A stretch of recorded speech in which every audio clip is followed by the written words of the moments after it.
Wideband and the Camaro.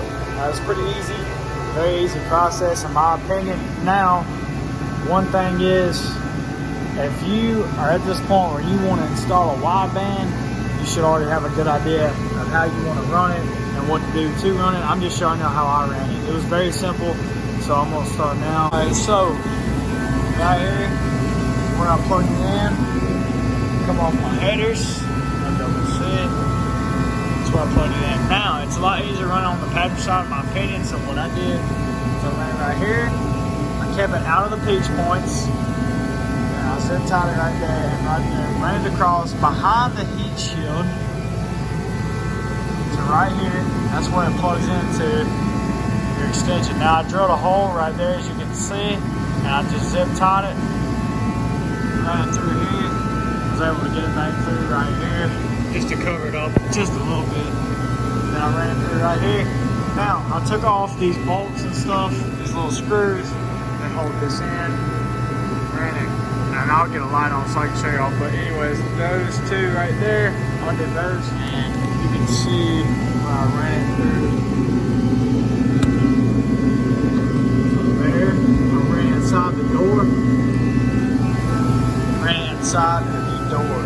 Alright, so like I said, I haven't cleaned it up a whole lot yet, but where I ran it through the door, it came back through right there. I'm gonna end up probably running up through the dash, cleaning it up a lot. Anyways, and basically what I did this for is just to test it out, just to make sure it worked. It worked great. Ran this other line over here into obviously Baby D. Took out the panels, as you can see, to get it ran right. I'm gonna run it how I like to. I'm gonna try to make it as clean as I can. Some people don't care, I do. That's why I'm letting people just basically see how you're gonna run it. So, gonna, obviously run it up through here, run it through the dash, run it up under here, kind of run it outside. And then same thing with that, run it around the dash, and then probably have it sitting somewhere over here. I'll figure it out as I go. But that's basically how you're gonna run the lm-2. It's very easy, as you can see. Now they do come with, I'll show y'all real quick.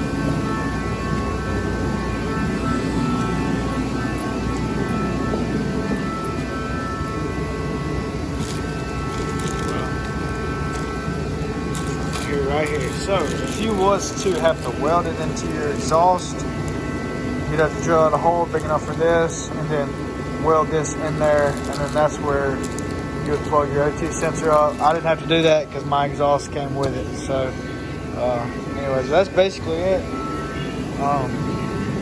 Got all hooked up, so it's gonna help out a lot as far as tuning goes, trying to figure out what my idle AFR is, what my watt AFR is, stuff like that. So it's gonna help out a lot.